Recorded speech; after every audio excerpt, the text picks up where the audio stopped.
we are here today as an initiative of Gradoscope. It's a collective that I'm part of, and it's focused on city reinvention and transformation in all of its aspects. So this is a talk from a series of talks which are looking into the effects of the pandemic on our society in general. And today we will be discussing the effects of the pandemic in the cultural event sector, which is, I'd say, arguably the most affected one because it basically didn't exist in its way last year. So I just hope that we can now collectively reflect on our experiences and this time and discuss where this would lead us. So I'll just briefly present all of the participants, starting with Josephine. Josephine Michel is the director of the Copenhagen Architecture Festival, a platform for research, discussion, and dissemination of architectural and urban challenges. It's the biggest yearly architectural event in whole of Scandinavia, and it runs a yearly public program of film and debate screenings, exhibitions, guided tours, performances, seminars, publications, both on and offline. And it's taking place in the city of Copenhagen, Aarhus, and Odense. So the goal of the Copenhagen Architecture Festival is to challenge the field of architecture and promote critical thinking, inspire, engage, and increase public awareness of how architecture and urban planning shape our lives and the other way around. So then we have Nayu Titsin joining us from Sofia, who is a producer, director, photographer, and journalist, a multi-talented individual. So he is the creator and artistic director of Master of Arts Film Festival, which is a unique cultural event showcasing exclusively art documentaries.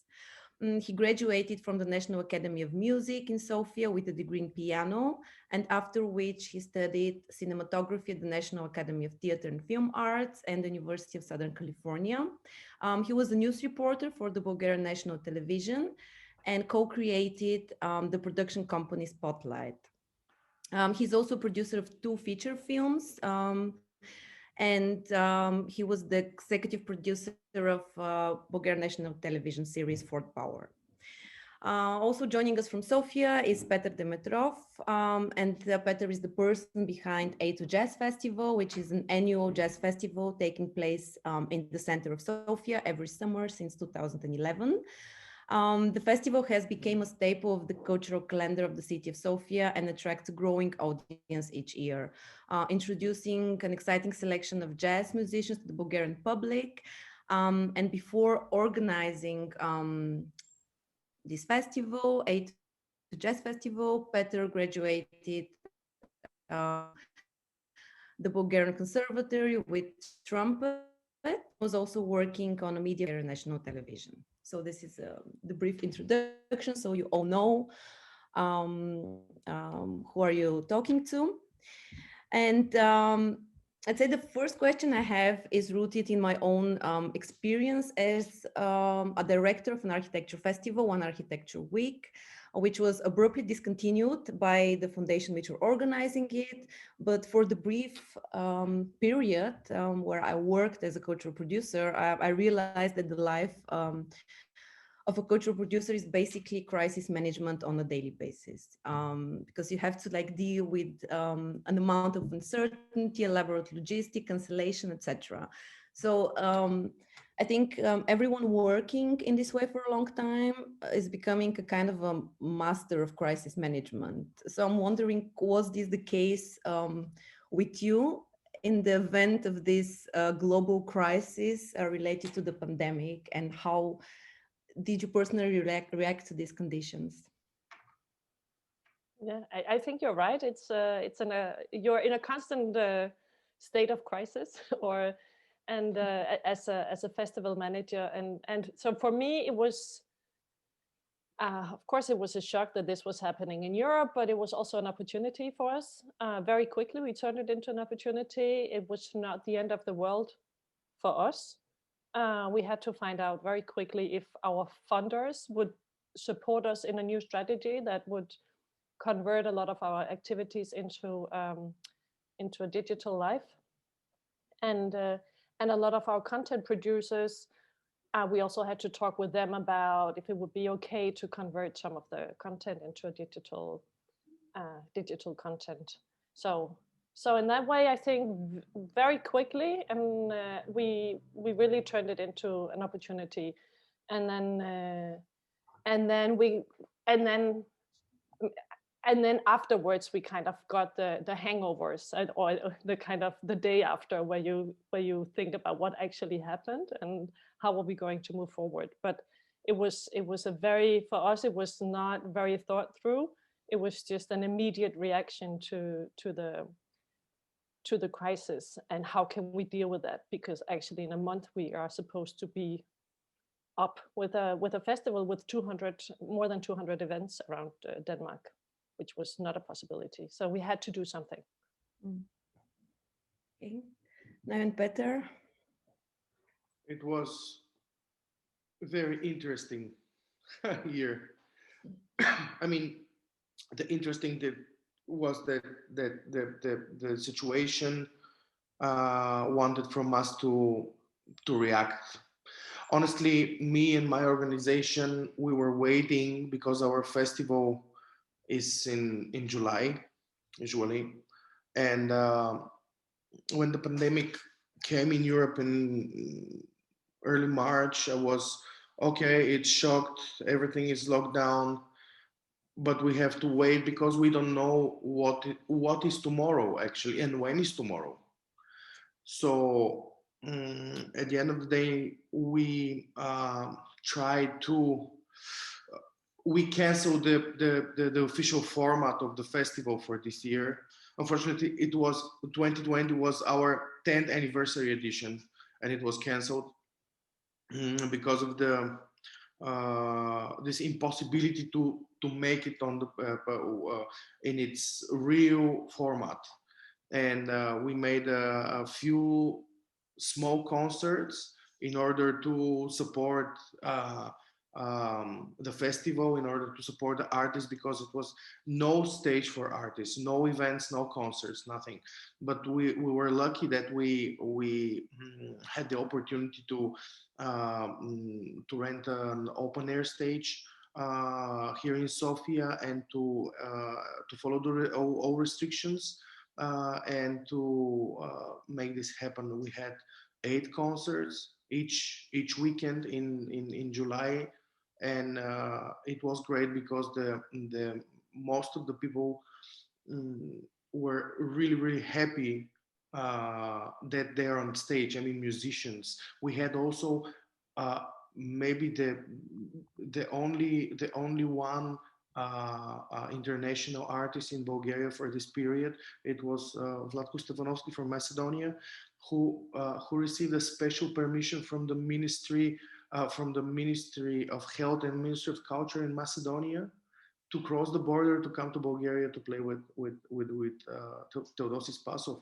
and Vlatko Stefanovski, who is one of the biggest Balkan and international names in music, said that I haven't had a concert last 4 months. My last concert was in December. So it was July. It's crazy. So anyway,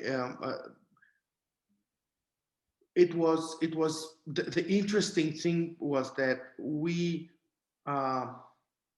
learned a lot. I mean, I believe that all cultural sector learn a lot. As Sophie said, and I said, we try to go on, to move on, because if we're staying and waiting for something, the sector will die anyway. So that's why we're and now I'm working on the strategy for the next year. When is our 10th anniversary edition of the festival? And yeah, I think it's not possible to go online or digital because it's music. I mean, live music is live music. The art is live. We have to see it, to feel it, to smell it, to touch it, to, you know, the art is for the sense. I mean, and I'm trying now to work with my team about the strategy. I believe that especially after the vaccine in January, and the next few months, the COVID will go to sleep somewhere, let's say, Okay, I or think die or something, and the situation will be more secure. But the people gone crazy about that, and now we're discussing the strategy. What we have to do now? We cannot go digital because it's open air festival.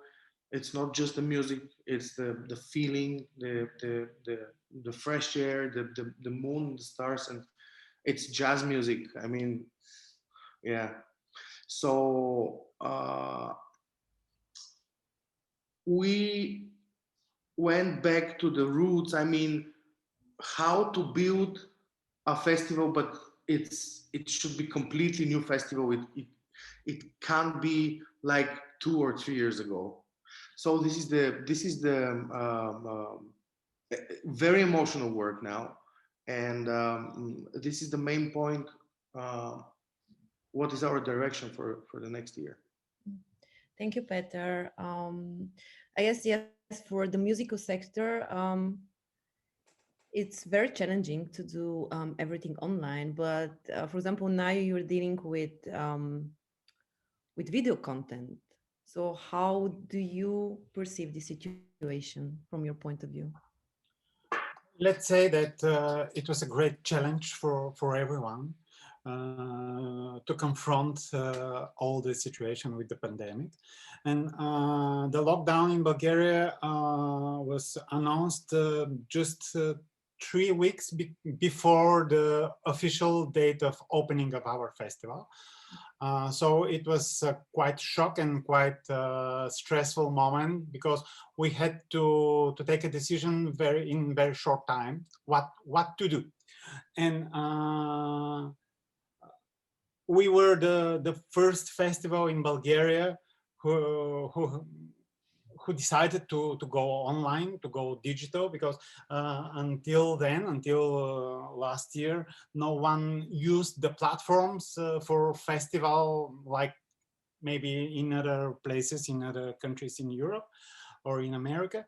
And it was a great experience, because I just wanted to not postpone the date, to not leave the April without the festival,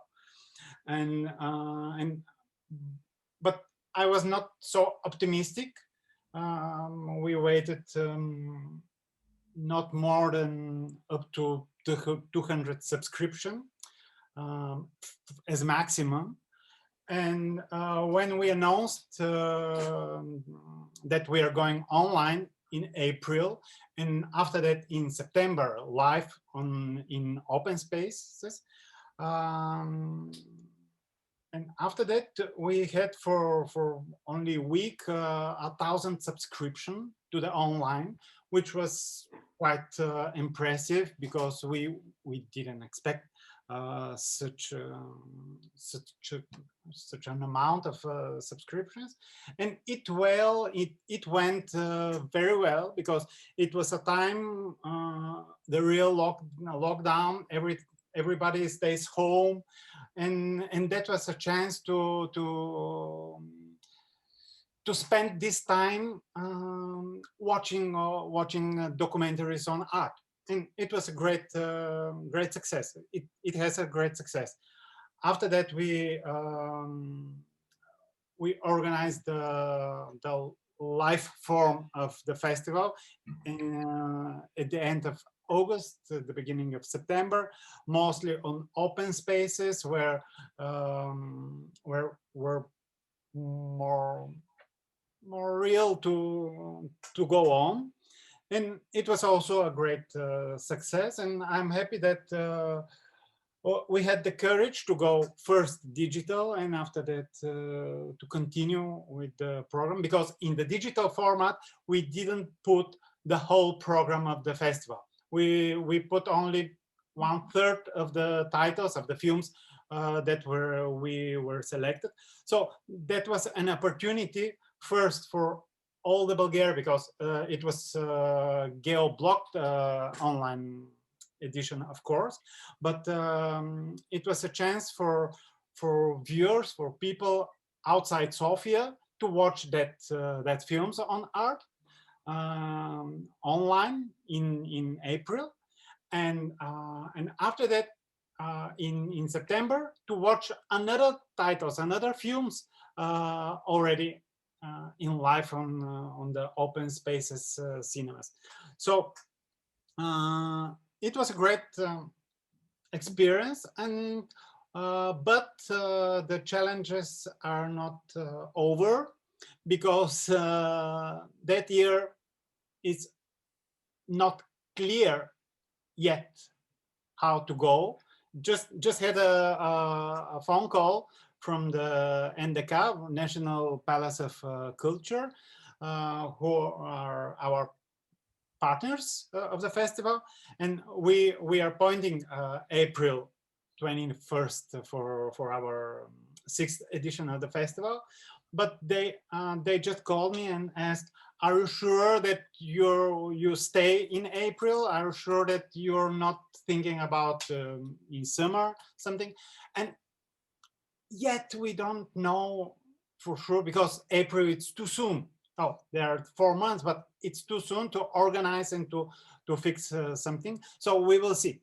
But in general, it's obvious that festivals are made to combine people together, to be people together and to share their emotions, watching films, staying on concert, and etc. So this is the main purpose of the festival, not just to be a user of art, but to share what you feel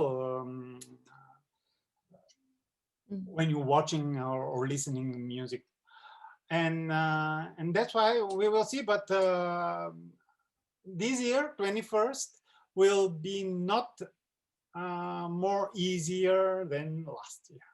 It's my prediction. I'm sorry. Thank you, Nayo. Well, it seems that we already stated clear that the festivals cannot only happen on online platforms, because then it's a question: do we call this a festival, or is it some type of other format? Because actually, as Nayo said, it's about sharing a collective experience. That said, I mean, you all developed very different formats, and I'd like also to hear from Josephine more about her formats, because they were also very interesting. I enjoyed very much the TV production of the festival and the Copenhagen Architecture Festival. And I'm wondering, however, since the pandemic also had a positive effect. For example, culture became very accessible to anyone who had Wi-Fi, no matter where.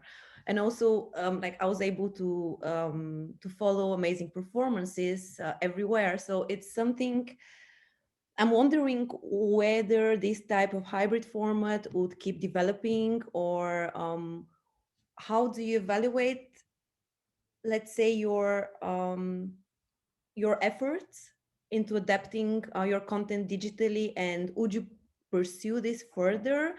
And how would probably your festivals would be looking, not next year, but maybe the year before, or what can we actually learn and take further from this situation? Josephine, maybe you can share. Yeah, I think we did actually more or less the same strategy as Nayo was saying, that we had so the Denmark opened up again in the fall, and we were lucky enough that we actually managed to do a physical festival in the autumn before it locked down again. And we could see that people were so hungry for physical events. I think there was a huge digital fatigue, and there still is. I feel it myself. I kind of attend so many very interesting, or I want to attend a lot of interesting seminars and so on online, but then because it's online, I mean, you lose so much from it. But of course, there's a democratic potential in the digital format, and for me, I think the biggest learning from this was for me personally that I really enjoyed not having such a huge logistic apparatus as I usually do. It's usually we work a whole year to conduct, or what do you call, produce this festival that runs for 12 days, and it's such everything can go wrong because it's a huge logistic puzzle. So it's also very stressful. And I don't always enjoy what I have produced myself because I don't have the time, and I'm extremely exhausted. That has been the case for a few years, and so for me it was really a very great experience for me in 2020 to limit the physical output and really get to enjoy all the events, and really thinking that I sent them off in a good way, and I had much more time with our collaborators and so on than I usually do. And then so that's something I definitely want to bring with me, is the spreading of our activities on both an offline and online format. And as you said, yeah, we experimented with the TV station, which was a curated YouTube clips that we had the rights to screen, because it was through a filmmaker who produced a lot of stuff.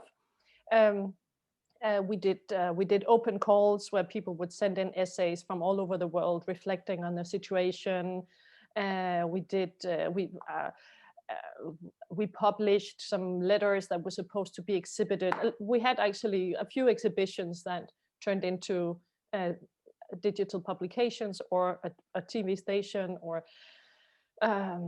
some recorded talks about the pandemic resilient cities and so on. And so that's what I'm gonna bring with me, if I can find the funding and the resources to do it, is to continue the offline parallel with the online presence, and with the online presence, of course, being able to be present all year round and have the democratic effect and so on. And hopefully the digital fatigue will pass at some point. And it's not, I mean, we're forced into the digital world yet for some time, but I think we will probably find a level where it's not so tiring. So that's what I'm gonna continue develop digital formats, and I'm even thinking about, it might not be the right word, but creating a media platform where we can disseminate a lot of the research we already do prior to the production of the festival. We research a lot, and we work with a lot of interesting people who produce podcasts, who produce films, who produce writing, photography, and so on, that we could also parallel publish online as well as offline. Well, it seems, yeah, there is it's a different reaction to the condition. For example, Peter is saying that, or I understand, for you, digital format is out of the question. You do want to have this experience, and basically, I can really understand. And then I was thinking, how do you measure, because the work that you do is not a commercial festival or commercial events where you basically have only the quantitative effects measure. It's about disseminating, showcasing, promoting a culture, transforming an industry, and working with young artists, or with the effects on the city and society. So in the sense, I was wondering, or this is something that I have been also wondering about, the impact of the work, the qualitative impact of the work that you do. Often, let's say, festivals are measured, as Josephine mentioned, when you have a sponsor, you say, I had so and so many visitors, I reached so and so many people, etc. And I'm just wondering, in the digital aspect, how do we measure this qualitative impact? impact, because it's very easy to go to A2 Jazz Festival and then see how people are enjoying. You know, you could actually have interaction with them.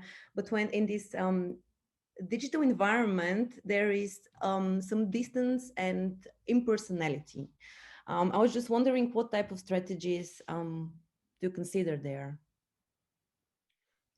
Maybe First, I really think that I really think that the visual arts like cinema and different forms of visual arts are blessed because they can go digital very easy. I mean, it's part of the DNA, let's say, of the transformation is very easy. And but music needs uh, acoustic and heart, and especially festivals are, let's say, mutual experience for so many people, and and it's quite impossible to stay in front of the laptop and to see and to watch let's say, concert or music festival with another 100,000 laptops. It's not mutual experience. So yes, you mentioned that the about the measuring.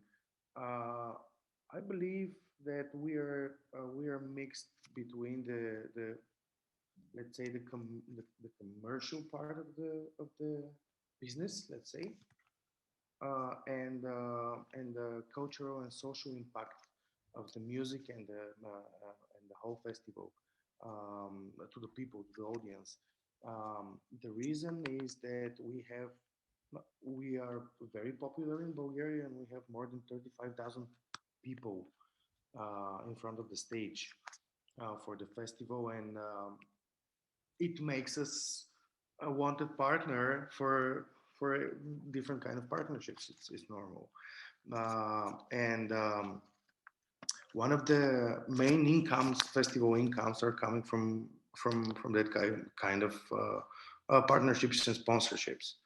Um, the other, of course, are selling merch and drinks, etc., etc. And the third one is the public funding, and it's a very sustainable mix actually, because you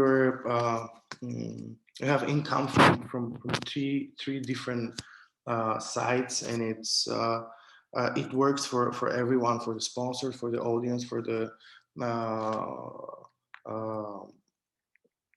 uh, public funds, etc. And about if we go online in some kind, which I don't believe,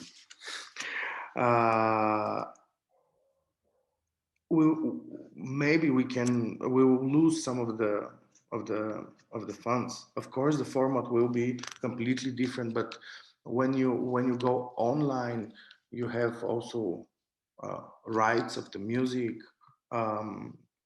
etc., etc. It's a little bit complicated. Then it's different than to make just a concert, because you're broadcasting it.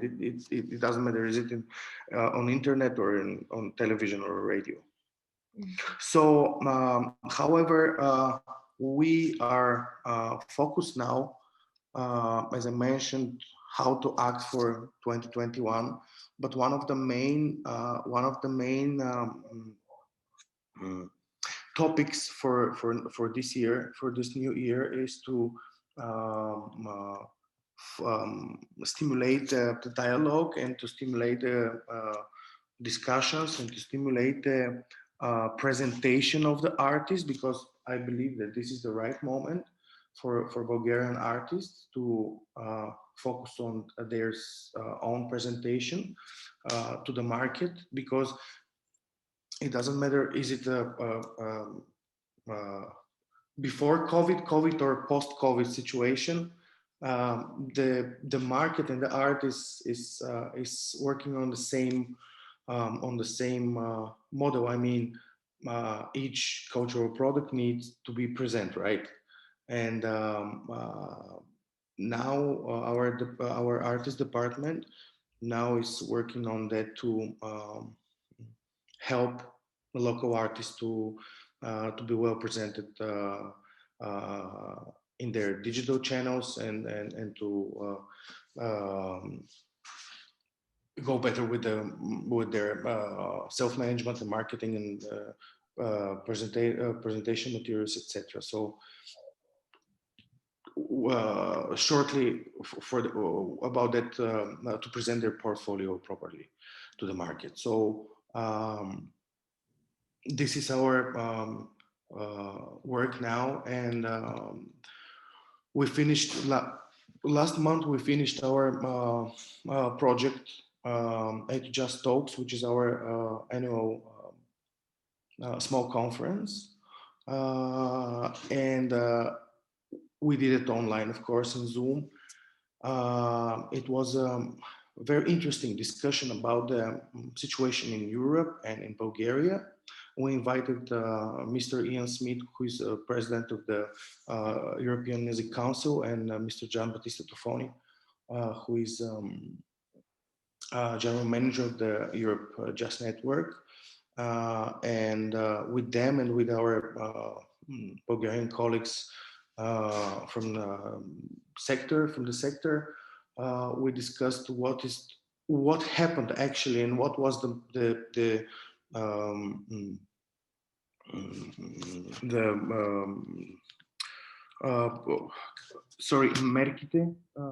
Measures. Okay, thank you. What was the measures to save the sector, especially the music sector, and what's the possibilities and what's the future? So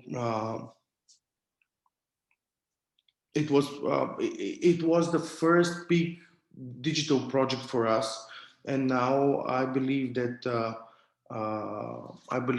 this kind of presentations, but not music, but professional, yeah, are going well.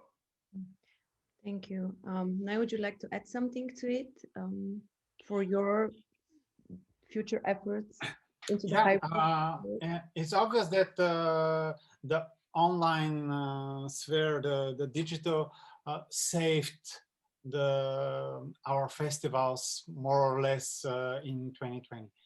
But the online is not a panacea. So it's not.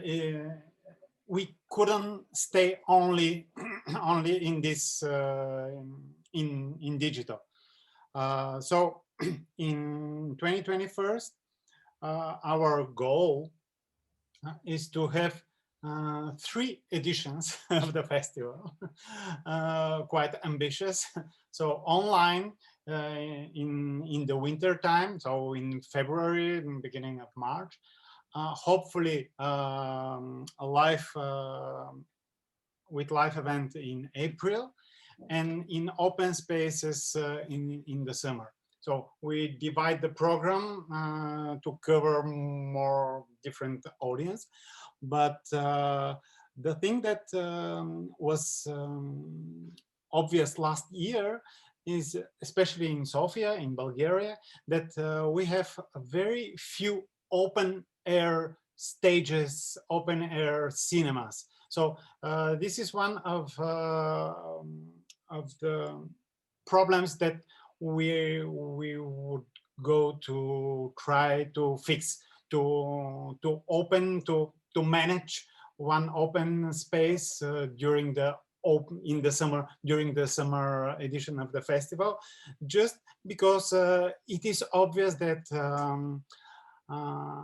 people would like to go outside after the whole these months staying at home, staying on the front of the computer and the screens. So this is our project, to have one online, one in theaters, and summer in open air outside. form of the festival, and we will see. Thank you. So it's somehow clear that there will be some kind of a Corona souvenir, as I say. So the digital will be present further, say, in our life and in our work.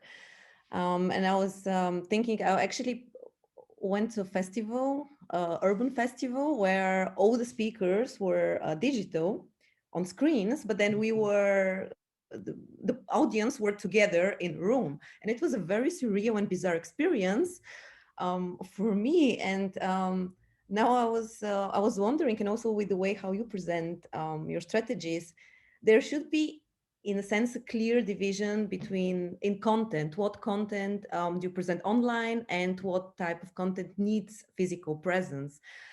Because in this festival, actually, this was not the case. It was just a very, let's say, like inconvenient presentation or mixture of a hybrid event.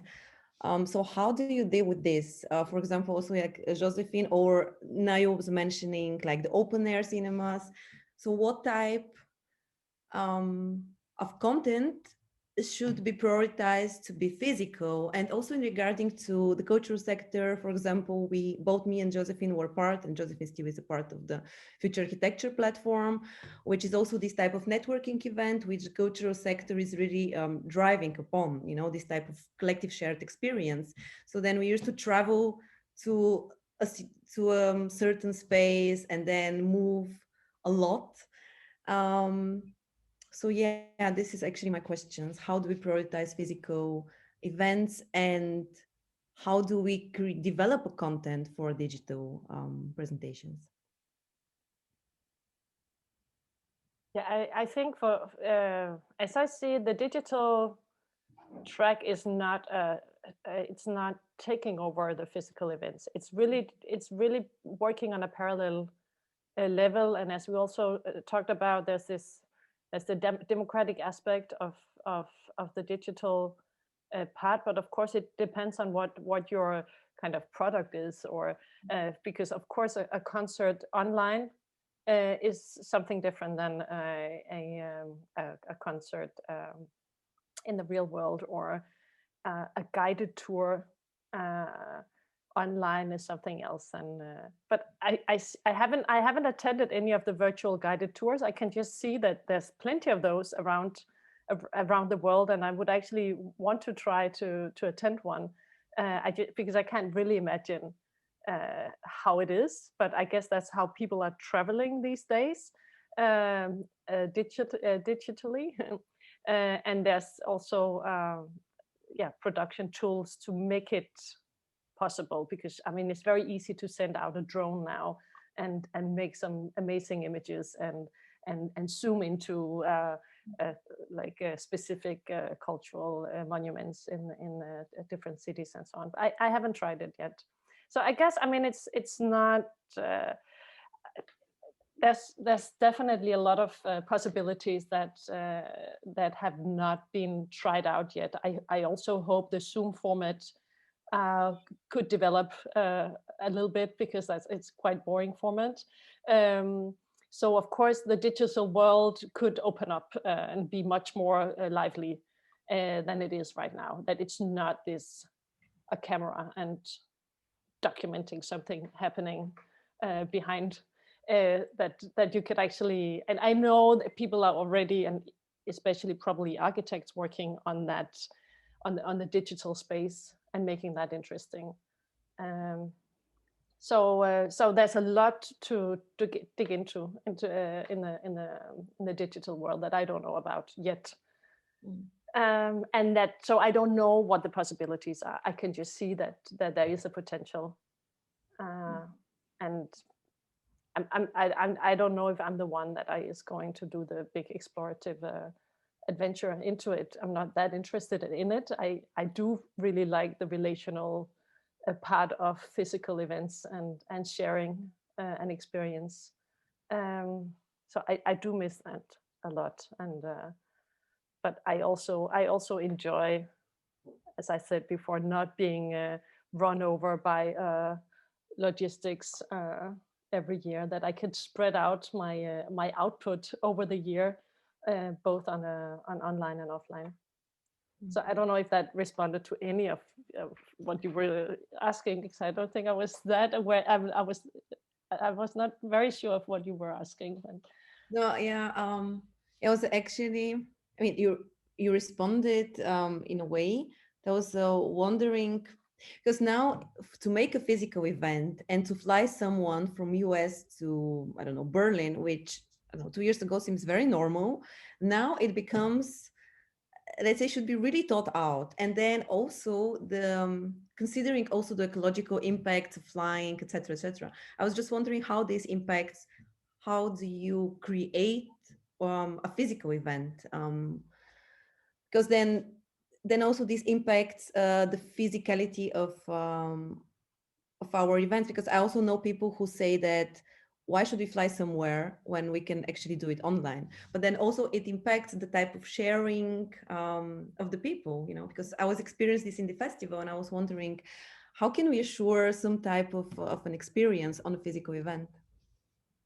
I think the question was there even before COVID. Do we really need to travel this much? Do we all need to be physically present at this seminar and so on? So I had bad conscience attending various stuff because of my CO2 footprint and was already reducing before the COVID situation, reducing the amount of festivals that I would need to visit to do research. I mean, it's just pretending to do research. No, I mean, it's just a way of having a drink with the fellows, and which is not to. I mean, that can also be worth a lot, but of course you would have to select your CO2 footprint very carefully. Exactly, just then thinking about all of these art biennales, you know, thinking about Venice, thinking about, you know, all of these huge events who are only based on guests and audience flying from all over the world. So this is, I'd say, my last or concluding question would be how this type of events and how our events in the future would look like, considering all of these questions. And as Josephine was saying, the CO2 question was before COVID, but now with COVID, it became somehow the only solution to not fly. So I think this really changed the perspective. I think a lot of festivals will die from this as a natural consequence, because there's no need for a lot of international festivals. What I experienced this year, I usually also have international guests coming and so on, which we just didn't have this year. But it was I mean, we did dig into a lot of interesting questions still, and we used local experts. We would also have people online attending from other parts of the world. But it was then just a more local festival, and looking into questions that and problems that we share with so many places in the world that we could discuss on a local level. I think a lot of art and architecture biennales and so on will die from this, that don't have a local anchor. Yeah, that's right. I totally agree, and don't forget that the local environment and the territories where these events are happening there, it's a really huge business for the locals to stay there and to, I mean, hotels, everything is connected with. It's not just music or presenting film or something like that. It's a very, very big machine. So it's not only about the cultural sector, actually. A lot of suppliers are dying. I mean, supply businesses as well. So yeah, it sounds so romantic that we can move on digital, etc., but what about the others? Beside the human feelings, the mutual experiences on the festivals, beside the networking, the real touch, Yeah. So, and the next question is, what is real and what is a reality? I mean, we are going very fast on a virtual reality. Now we're staying at our offices or homes, and it's a virtual reality. Yes, we're drinking tea. I saw that, yeah, but it's not like we're staying on a table and discussing, because there's no, yeah. It's true. I agree with you that it's an element that also I have been missing a lot, and also have this type of fatigue of Zoom.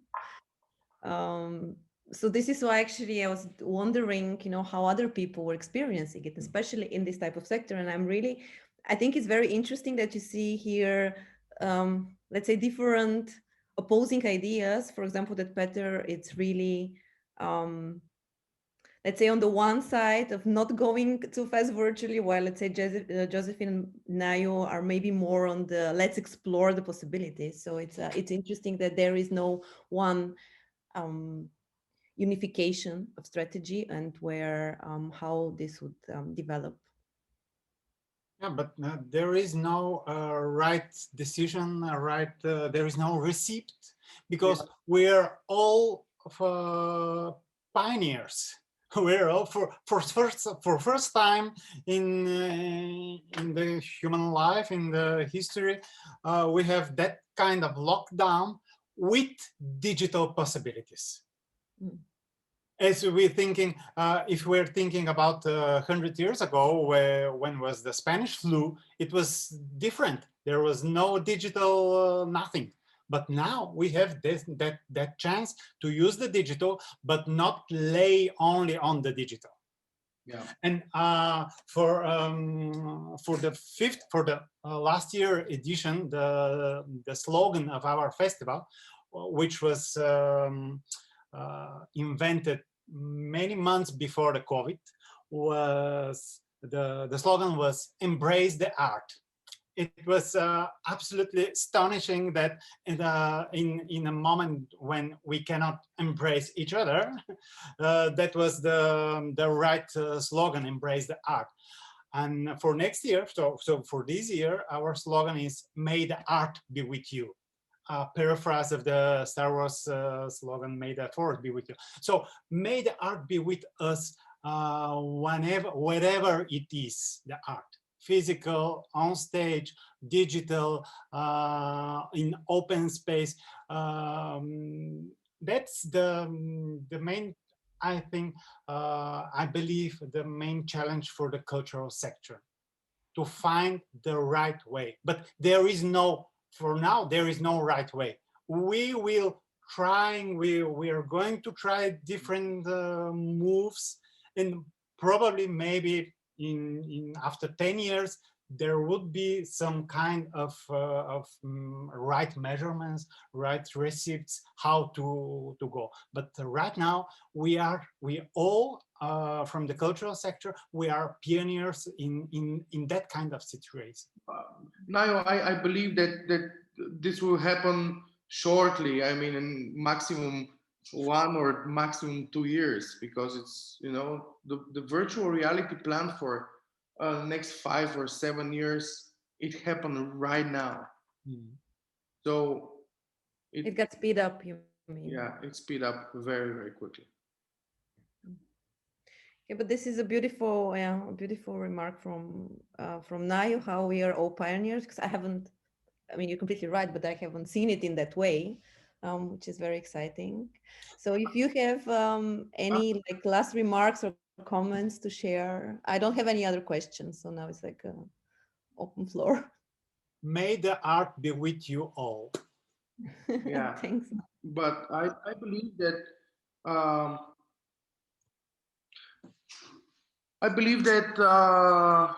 we're on the beginning of this way, and on other side we discussed all about the artists, all about the audience and the emotional experience, etc., etc. But don't forget that one day we will realize that, and we know actually that is the people are social animals. So the social impact of culture, again, is not just a personal experience, but it's a mutual experience as well. And the social, I believe, because I see the audience on my festival and the more other festivals, it's a social moment, very, very important social moment for the people. True. Yeah, I mean, just to support what Peter says, of course, I mean, the digital world is not taking over the physical world, but it's been out of need that we needed to adjust to a digital world. It was a matter of survival, also having activities, being present in 2021 somehow. And for us, I mean, for all of us, I guess, if you wanted to be present in the spring, it would need to be digital. We had a window of a physical presence in the autumn by luck, and of course that was a huge proof of people being hungry for the physical world and the socializing and the mutual experience and so on. So there's no doubt about that. Yeah, and I believe that, I'm sure that this is the main reason that we are the world will heal of that COVID or something, and we will be back on a normal life. It will be different normal life than the 2 years ago or 1 year ago, but it will be a normal life because we need a normal, not the normality. Sorry. Yeah, that's why we also chose it the new normal, because we believe that COVID won't just magically disappeared, and then everything will go back to normal, because I think a lot of people reevaluated also their routines, as Josephine was saying, like, how do I work, how do I live, what do I want to produce. Then it was a pause of a break to really think about the way we live and work and communicate. So in a different situation, I would invite you on a port wine in Porto, and then it's this the element that I think we all miss. A type of, let's say, an informal sharing and just talking to each other, which right now currently the Zoom environment is not offering.